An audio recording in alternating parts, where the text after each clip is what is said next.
जिल्हा नियोजन समितीची नवीन बैठक या ठिकाणी आज पार पडली। जिल्ह्याच्या नवीन सहपालकमंत्री सन्माननीय माधुरीताई मिसाळ, सन्माननीय मुश्रीफ साहेब, सन्माननीय अमल महाडिक साहेब, सन्माननीय माने साहेब किंवा सर्वच लोकप्रतिनिधी 10च्या 10 आमदार, सन्माननीय खासदार अशा सर्वांच्याच उपस्थितीमध्ये पार पडली। या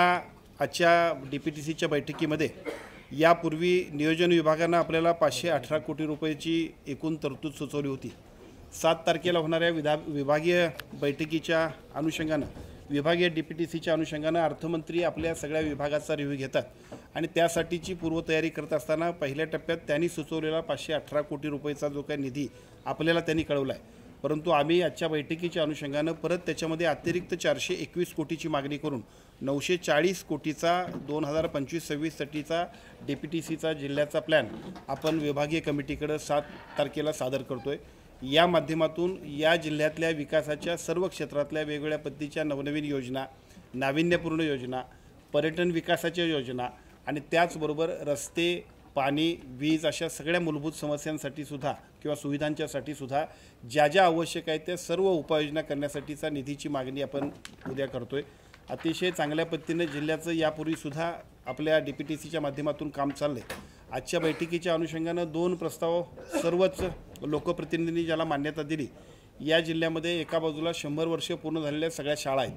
परंतु त्या सगळ्या शाळांची दुरुस्ती करणं आवश्यक आहे। त्यांना अत्यंत चांगल्या पद्धतीने मुलांना अधिक चांगल्या पद्धतीच्या सुविधा उपलब्ध होण्यासाठी भौतिक सुविधा ज्या पाहिजेत त्यातल्या त्या भौतिक सुविधा उपलब्ध करून देण्यासाठी इन्फ्रास्ट्रक्चर उभा करणं आवश्यक आहे। आणि म्हणून आमच्या जिल्हा परिषदच्या सन्माननीय सीओनी 2 गोष्टींसाठीचं प्रेझेंटेशन केलं की पुढच्या टप्प्यामध्ये या 2 गोष्टींवरती वर्षभरामध्ये आपला अधिकाधिक निधी त्यासाठी देण्यासाठी सर्वच लोकप्रतिनिधींनी संमत दिली। त्यातला पहिला मुद्दा आहे तो सगळ्या शाळा अद्ययावत करणं आणि लोकसहभागातून त्याचबरोबर वेगवेगळ्या सगळ्या सेक्टरमधून त्या सगळ्यांसाठी फंड्स उपलब्ध करणं आणि अतिशय चांगल्या पद्धतीनं या शाळांची अगदी खाजगी शाळांच्या बरोबरीनं जाण्यासाठी सुद्धा आपल्या सर्व अतिशय चांगल्या पद्धतीने ह्या शाळा सज्ज होतील यासाठी अधिकाधिक निधी उद्याच्या डीपीटीसीमध्ये तरतूद करण्याबद्दलचा निर्णय झाला। आणि त्याचबरोबर सर्व PSC ह्या स्मार्ट PSC व्हायला पाहिजेत, सगळ्यात दी बेस्ट PSC व्हायला पाहिजेत। यासाठी सुद्धा जिल्हा परिषदच्या आरोग्य विभागाच्या यंत्रणेच्या माध्यमातून सन्माननीय सीओनी या ठिकाणी जे प्रेझेंटेशन दिलं त्याला सुद्धा अति चांगल्या पद्धतीनं डीपीटीसीनं मान्यता दिली। आणि पुढच्या टप्प्यामध्ये या 2 विषयांवरती अतिशय चांगल्या पद्धतीचा आरोग्य आणि शिक्षण या विषयावरती जिल्ह्याच्या डीपीटीसीचा अधिकाधिक निधी देण्याचा निर्णय आजच्या बैठकीमध्ये घेण्यात आला। या बैठकीच्या माध्यमातून या 2 विषयांबरोबरच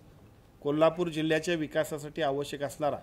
पर्यटनाच्या बाबतीतले जे काही प्रश्न आहेत त्या पर्यटनाचे विषय, महालक्ष्मी मंदिरापासून ते ज्योतिबाचा आराखडा असेल आणि त्याचबरोबर वेगवेगळ्या पद्धतीच्या अगदी कन्व्हेन्शन सेंटरपासूनच्या सर्व ज्या शासन स्तरावरती प्रलंबित विषय आहेत किंवा ज्यांच्यासाठी निधीची आवश्यकता आहे त्या सगळ्यासाठी सुद्धा सन्माननीय मुख्यमंत्री महोदयांकडे आणि दोन्ही उपमुख्यमंत्री महोदयांच्याकडे मागणी करण्यासाठी एक बैठक आयोजित करणं आणि या सर्वांना जास्तीत जास्त निधी उपलब्ध करून देण्यासाठीची एक निर्णय घेण्यात आला की ज्याच्या माध्यमातून पुढच्या टप्प्यामध्ये कोल्हापूर जिल्ह्याची विकासाचं जे काही एकूण कामकाज आहे ते अधिक गतिमान करण्यासाठी सुद्धा एका बाजूला उपलब्ध निधीमध्ये अधिकाधिक निधीची मागणी करणं आणि त्याचबरोबर जे पूर्वीपासूनचे कामं सुरू आहेत त्या सगळ्या कामांना अधिक गतिमान करण्यासाठी सुद्धा आर्थिक निधीची तरतूद करण्यासाठी सुद्धा राज्य स्तरावरती प्रयत्न करणं, केंद्र शासनाच्या स्तरावरती सुद्धा प्रयत्न करणं या दोन्ही गोष्टींसाठी अत्यंत चांगल्या पद्धतीचे निर्णय झाले की ज्याचा उपयोग कोल्हापूर जिल्ह्याच्या विकासासाठी अत्यंत चांगल्या पद्धतीने होईल।